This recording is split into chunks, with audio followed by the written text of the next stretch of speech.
Aksi bajing loncat di kawasan Tanjung Mulia, Kota Medan, Sumatera Utara terekam kamera pengguna jalan.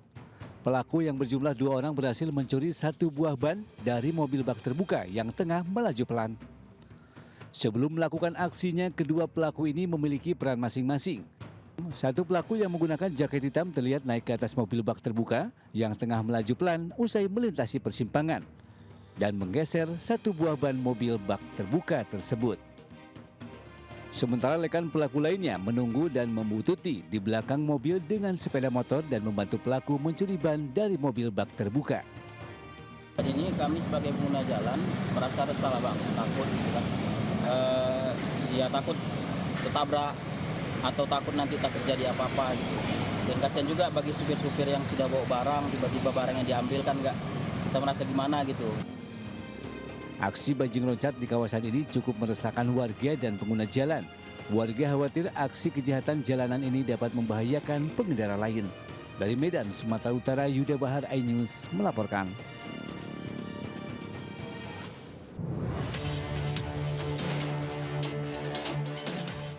Maraknya kasus tawuran serta aksi anarkis geng motor yang rata-rata pelakunya siswa pelajar membuat Gubernur Jawa Barat Deddy Mulyadi membuat gebrakan baru.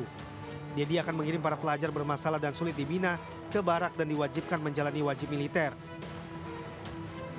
Tak tanggung-tanggung, siswa nakal akan dibina selama 6 bulan hingga 1 tahun dengan pendidikan ala militer, serta akan dijemput langsung oleh anggota TNI. Rencananya program ini akan dimulai pada bulan Mei mendatang, dengan target anak-anak yang tertangkap tawuran, geng motor ataupun terlibat tindak kriminal.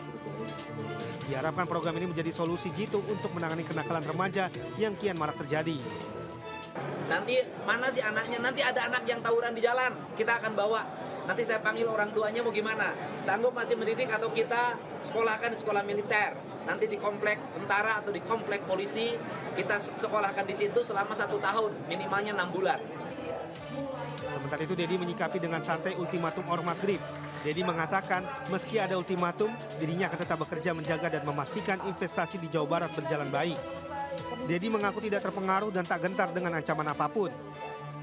Kita ini pemerintah menjalankan tugas untuk menjaga investasi berjalan dengan baik, rakyat bisa bekerja, rakyat bisa sejahtera. Tugas saya itu, saya tidak akan pernah mendengarkan ancaman dari siapapun kalau itu mengganggu kinerja saya.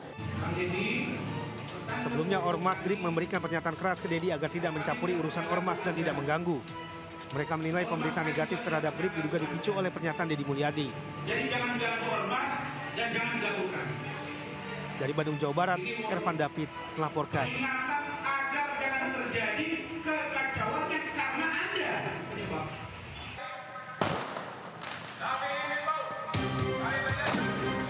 Kericuhan mewarnai eksekusi bangunan dan lahan seluas 4.000 meter persegi di Jalan Andi Pangeran, Petarani, Kota Makassar, Sulawesi Selatan.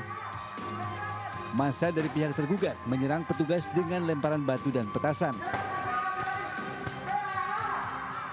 Untuk memukul mundur massa, petugas terpaksa melepaskan tembakan gas air mata dan mobil water cannon untuk membuka barikade yang ditutup massa. Untuk mengawal proses pembongkaran, Polrestabes Makassar juga menurunkan 900 personil.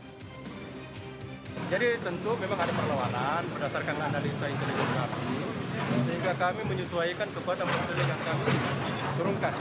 Jadi terkait mengenai masalah pelaksanaan hari ini, yang memang sudah lama mau dilakukan eksekusi, alhamdulillah hari ini berjalan, tentu dalam hal itu memang ada perlawanan. Oleh karena itu, disesuaikan dengan kekuatan personil yang ada. Sebelumnya, sengketa bangunan dan lahan seluas 4.000 meter sudah terjadi sejak tahun 1996 antara penggugat atas nama Edi Aliman dan tergugat atas nama Riki Tadiawan. Setelah melalui proses panjang, pihak penggugat Edi Aliman memenangkan gugatan di PN Makassar hingga dilakukannya proses eksekusi. Sementara itu, pihak tergugat mengaku proses sengketa belum sah dan masih dilakukan proses banding di Pengadilan Tinggi dan belum dilakukan putusan atas sengketa keduanya. Dari Makassar, Sulawesi Selatan, Julius Bin, iNews melaporkan. Lu mau nyapa? Gua nggak ada urusan sama lu. Gua juga ada urusan sama lu ya. Wartawan jadi enak juga tuh ya. Seorang pria tak dikenal bersih tegang dan mengintimidasi sejumlah wartawan saat melakukan peliputan dugaan penyalur tenaga kerja bodong di salah satu ruko di kawasan Plaza Bekasi Jaya, Kelurahan Aren Jaya, Kecamatan Bekasi Timur, Kota Bekasi, Jawa Barat.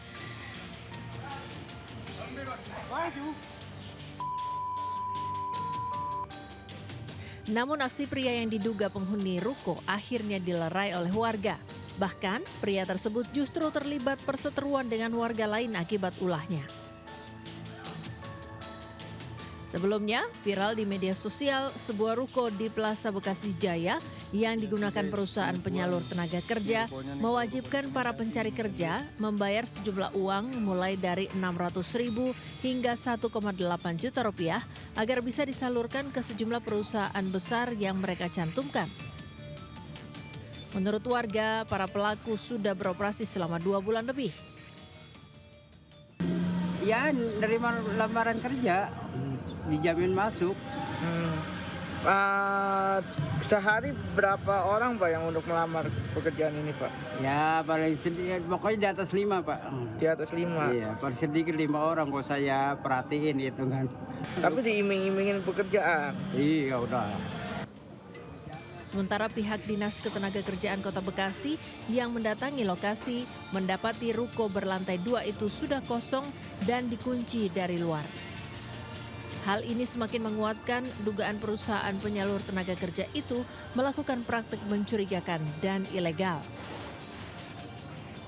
Kita juga insya Allah sedang koordinasi sama kementerian mau merilis mana sih lembaga yang sampai posisi sekarang memang resmi yang sudah terdaftar. Kalau yang belum terdaftar jangan sekali-kali.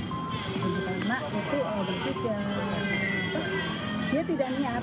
Kalau yang orang mau niat mau usaha itu mesti harus mengikuti peraturan yang ada. Agar tidak terulang, warga yang ingin mencari pekerjaan diminta untuk berkoordinasi dengan Dinas Ketenagakerjaan Kota Bekasi. Sementara untuk kasus dugaan penipuan sedang ditangani pihak Polres Metro Bekasi Kota dan Polsek Rawalumbu. Dari Bekasi, Jawa Barat, Rahmat Hidayat, iNews melaporkan.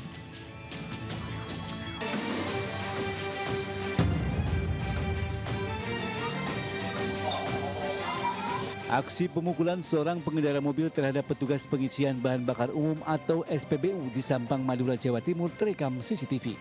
Sebelum terjadi pemukulan, pengguna mobil ini turun dari kendaraan dan hendak mengisi BBM. Petugas kemudian melayani permintaan pengendara. Saat petugas sedang konsentrasi untuk melengkapi administrasi, tiba-tiba keduanya terjadi cekcok mulut. Seketika itu, pengguna kendaraan langsung menonjok di bagian tubuh korban. Korban berupaya melawan, namun perkelahian itu berhasil diredam teman pelaku dan petugas SPBU yang lain. Usai pelaku melakukan tindakan kekerasan kepada korban, pelaku langsung pergi. Video pemukulan ini pun kini viral di media sosial. Menurut petugas SPBU, insiden berawal saat barcode yang diberikan pelaku tidak sama dengan plat nomor mobil, sehingga korban tidak bisa melakukan pengisian BBM. Merasa kecewa, pelaku emosi dan langsung memukul korban. Enggak sama, saya lihat lagi itu kan. Sudah lihat lagi saya ini enggak sama barcode-nya enggak. Lah, apa bedanya katanya? Apa bedanya? Yang itu saya punya barcode gitu kan. Nggak bisa, itu pun Sampang bisa. Isi di Sampang kalau kata saya gitu. Udah terima orangnya semua. Mana sininya? Sampai saat ini korban masih belum melaporkan ke pihak kepolisian karena masih menunggu kabar dari pimpinan SPBU setempat. Dari Sampang, Madura, Fatur Rahman, iNews melaporkan.